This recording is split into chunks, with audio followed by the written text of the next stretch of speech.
as that happens, but we have talked about this and collaborated around it a lot, so I just encourage anybody to jump in at any point that there's something to add, because there's a lot of stuff here, as there typically is, and we're just going to try to break it into a couple little chunks. So social media is generally understood as the different forms of online communication that people use to create communities, network, share ideas, information. So in many ways, Project Echo is actually kind of social media, which I think is interesting to think about. But for today, we're going to talk a little bit about who's using what and about how much. What are the potential pros and cons that we need to be concerned about for patients? What are the risks? And what can we do for our patients? Oh, sorry, that went too fast. So in 2005, only about 5% of Americans were on social media platforms. By 2008, Facebook actually surpassed MySpace as the highest or most popular platform being used. Today, almost 70% of Americans are on some type of social media, and you can see that YouTube and Facebook are the two highest used or the mostly used. What's interesting about that is that it's actually only applicable for adults. Teens don't really use Facebook that much. They use a lot of YouTube, but they're much more likely to be on Instagram, Snapchat, Twitter. I'm curious. Yeah, I don't know. I feel like there's a lot of adults on Twitter too. They're probably not necessarily kids on there as much, or maybe different kinds of things, just comparing just to my own household and me versus my teenagers. Interestingly, it went down a lot once Trump started tweeting. Oh, God. Anyway, so what I do find interesting is that lower income teens are much more likely to be on Facebook than higher income teens. How are people accessing it?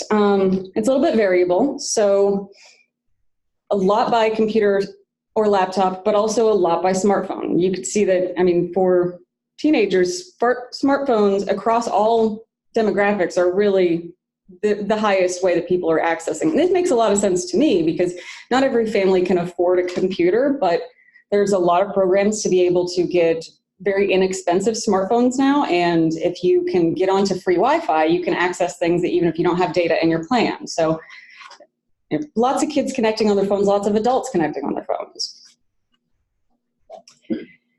And there's a lot of pros and cons, and I don't know if any of you had the opportunity to look at the little blog that I put together in preparation for today's session that looked at some of the benefits, and there are definite benefits to social media and to the way that computer and screen time impacts people's lives, but there's also some concerns and things that we need to be aware of. So actually, just on Monday, there was a study that was released by Bowers, Afzali, and Newton. I'm just referred to as Bowers from this point forward because I'm going to butcher that middle one every single time, that looked at screen time and the impact on possible depression or symptoms of depression. They were using 3 theories to look at this. So it was a displacement hypothesis, that the idea is that all screen time displaces time spent in healthier activities. Upward social comparison hypothesis, so are people comparing themselves and looking at people who have more money or more wealth, or just comparing themselves more poorly to others. And then the reinforcing spirals hypothesis, where people use their screen time to reinforce preconceived beliefs or pre-held beliefs. And actually what makes this more complicated is the algorithms that these sites use, which will then continue to feed more of the things that you're looking at. So then you're not even having access to as much of the things that might be contradictory. So you just kind of get into these very deep spirals of continuing to push a belief that you're not having an opportunity to kind of jump away from. So boys and girls spend their online time doing a little bit of different things, which doesn't come as a huge surprise to me. I was, I guess, more surprised to see that most teens, whether boys or girls, do play video games, but you can see that girls are maybe gaming less, including gaming in the hobbies a little bit less. Boys are looking more at sports, humor's pretty high. That doesn't surprise me. Pop culture, girls are looking at more than boys. I thought thought that this was important to see because gaming has been the thing that's been around the longest for me. So I've been hearing issues about gaming causing all kinds of problems for a very long time. And they actually showed that compared to the gaming that occurred when I was a teenager, people who are gamers are not really socially isolated. Right now, there's a lot of kids who use that as the means of connecting to their friends. So when kids are online playing a game, they're typically playing with somebody from school or with a friend from across the country. I mean, my son plays Fortnite with his cousin in Texas, sometimes while also FaceTiming, which seems kind of hilarious. But it is generally an effective means to generate positive feelings with adolescents. So that's, to me, I think, good news. So there's a pro. Teens are spending a lot of time online, though. So 6 in 10 say they spend time online with their friends on a near daily basis, and 45% of teens say they are on their phone or on something constantly. So that's a lot of time. So how much screen time is a concern? We need, if they're spending most of their time there, we should be aware of potential impact for that. So when you look at overall computer use, there was if you had a high mean average of computer use overall, and the study by Bowers really, so it was a longitudinal study, 4 years. They looked from September 2012 to 2018, and they followed the same group of kids, and they were looking at how much screen time they had, and they were also giving them depression inventories, looking at self-esteem. They were measuring how much exercise. So this was a nice longitudinal study conducted in Montreal. And for those that were high users, from freshman year through senior year, those kids had higher levels of depressive symptoms. However, those kids that started out at one place but increased their usage every year, during those 4, they actually had less depressive symptoms. And their theory is that the more use meant that they were becoming more effective and they felt more efficient in what they were doing. So with this improved sense of self-efficacy came an enhanced well-being and therefore less possible depression. So I thought that was kind of a cool thing. So if you're using too much all of the time anyway, that's one thing. But if you're increasing use because you're increasing your level of efficacy with it, then that is actually a positive possible result.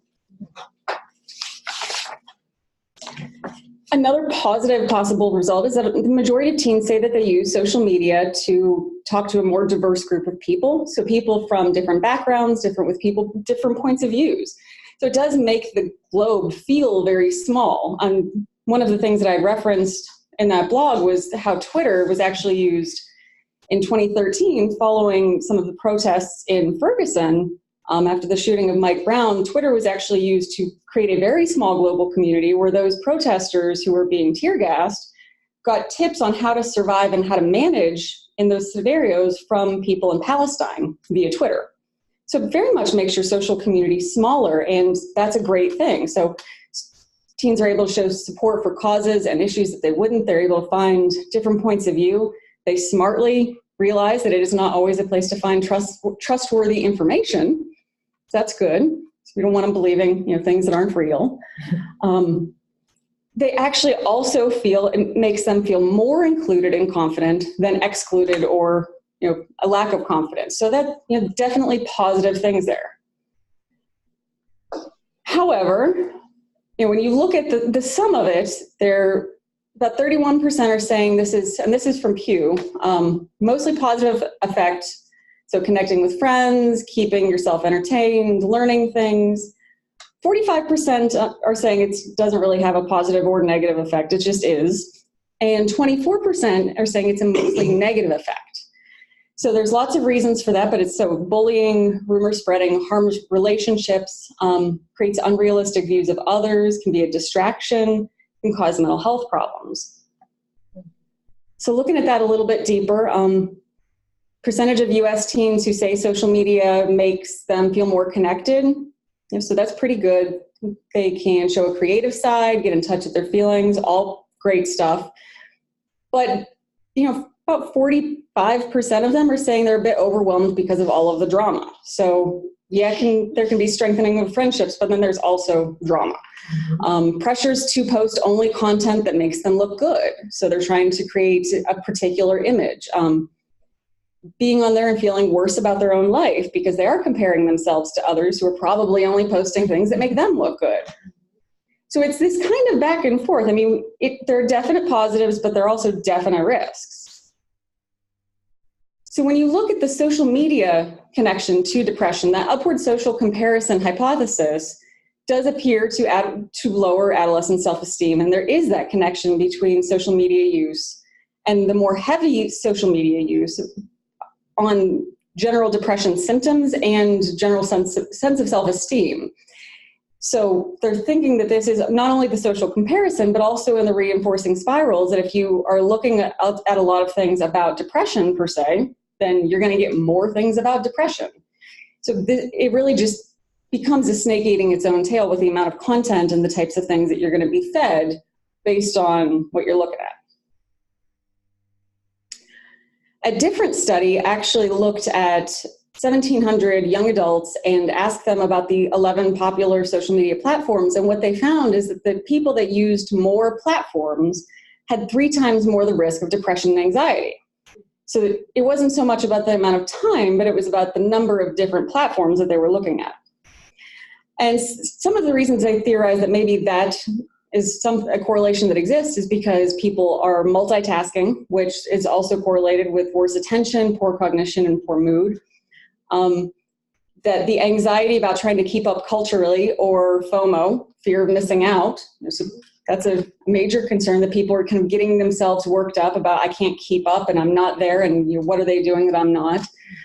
It's also possible, and we don't have enough research to know this, that some people who are maybe more prone to depression and anxiety are those who tend to be on more platforms. So maybe it's not social media being causative of anything, but those people just land there more often. There's also the negative experiences that social media can have, or that people can have on social media, that increase risk for depression. So some of these negative Facebook experiences, and they were looking specifically at Facebook, but it is obviously not limited to Facebook. When surveying 264 young adults, 80% or more of them had at least one negative experience on Facebook. 60% had 4 or more negative experiences. And they did show that even one instance could increase the risk of developing depressive symptoms. So bullying and other mean behaviors was shown to increase that risk by 3.5%, and unwanted contact increased it by 2.5%. So these negative experiences, I think, can account for a lot of the things that we see with that depression and anxiety. So maybe it's not the amount of time, maybe it's not about displacement from positive, healthy activities. It's really more about what's going on when you're on there. So that's really where I think what we can do gets to it. What we can do is understand that people now have an online life, and that is very much part of their entire life. There are many good things about it. So telling kids, well, just don't spend so much time online, or don't, reduce your screen time, isn't necessarily realistic. It's certainly nothing that teens are going to listen to, nor young adults. And frankly, at this point in work, it's really hard for all of us to disengage from it. And again, I can't knock social media, because technically under that definition, Project Echo is social media. So I want you to be on here. But we can understand that it's a big part of people's lives. So we need to talk to people about it. So what are their experiences? So when you're working with young adults or teens, or frankly any age patients, how much time are they online or gaming, or with screen time, and what are those experiences like? What are they spending their time doing, and how are those things impacting how they feel? Because you can change the types of things that you're looking at, but much more easily, I think, than you can reduce the amount of screen time. So those are my references and citations and the images used.